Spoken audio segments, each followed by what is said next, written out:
Le Lévitique, chapitre 7. Voici la loi du sacrifice de culpabilité. C'est une chose très sainte. C'est dans le lieu où l'on égorge l'holocauste que sera égorgée la victime pour le sacrifice de culpabilité.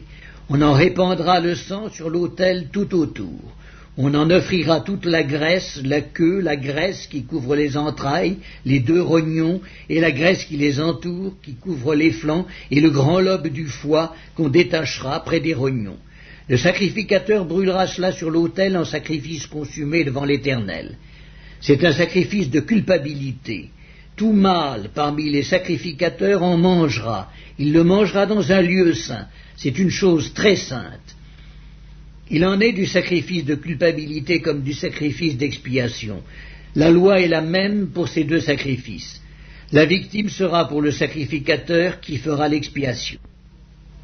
Le sacrificateur qui offrira l'holocauste de quelqu'un aura pour lui la peau de l'holocauste qu'il a offert.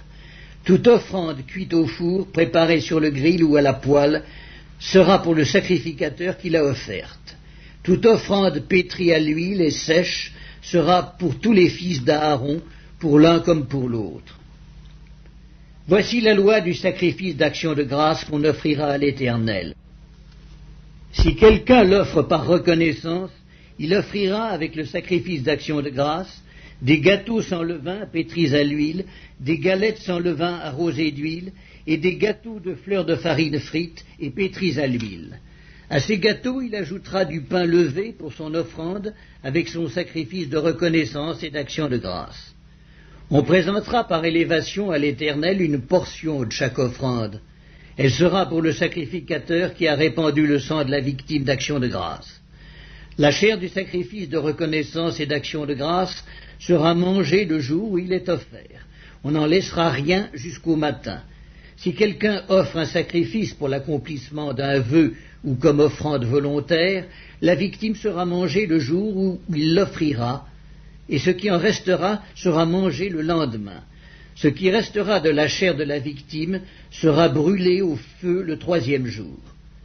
Dans le cas où l'on mangerait de la chair de son sacrifice d'action de grâce le troisième jour, le sacrifice ne sera point agréé. Il n'en sera pas tenu compte à celui qui l'a offert. Ce sera une chose infecte, et quiconque en mangera restera chargé de sa faute. La chair qui a touché quelque chose d'impur ne sera point mangée, elle sera brûlée au feu.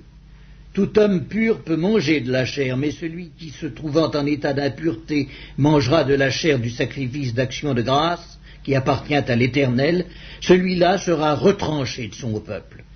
Et celui qui touchera quelque chose d'impur, une souillure humaine, un animal impur, ou quoi que ce soit d'impur, et qui mangera de la chair du sacrifice d'action de grâce qui appartient à l'Éternel, celui-là sera retranché de son peuple.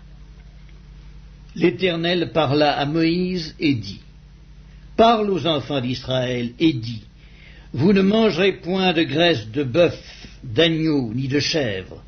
La graisse d'une bête morte ou déchirée pourra servir à un usage quelconque, mais vous ne la mangerez point, car celui qui mangera de la graisse des animaux dont on offre à l'Éternel des sacrifices consumés par le feu, celui-là sera retranché de son peuple. Vous ne mangerez point de sang, ni d'oiseaux, ni de bétail, dans tous les lieux où vous habiterez. Celui qui mangera du sang d'une espèce quelconque, celui-là sera retranché de son peuple. » L'Éternel parla à Moïse et dit, « Parle aux enfants d'Israël et dis, celui qui offrira à l'Éternel son sacrifice d'action de grâce apportera son offrande à l'Éternel, prise sur son sacrifice d'action de grâce. Il apportera de ses propres mains ce qui doit être consumé par le feu devant l'Éternel. Il apportera la graisse avec la poitrine pour l'agiter de côté et d'autre devant l'Éternel. Le sacrificateur brûlera la graisse sur l'autel, et la poitrine sera pour Aaron et pour ses fils. Dans vos sacrifices d'action de grâce, vous donnerez au sacrificateur l'épaule droite en la présentant par élévation. Celui des fils d'Aaron qui offrira le sang et la graisse du sacrifice d'action de grâce aura l'épaule droite pour sa part, Car je prends sur les sacrifices d'action de grâce offerts par les enfants d'Israël la poitrine qu'on agitera de côté et d'autre, et l'épaule qu'on présentera par élévation, et je les donne au sacrificateur, à Aaron et à ses fils, par une loi perpétuelle qu'observeront les enfants d'Israël.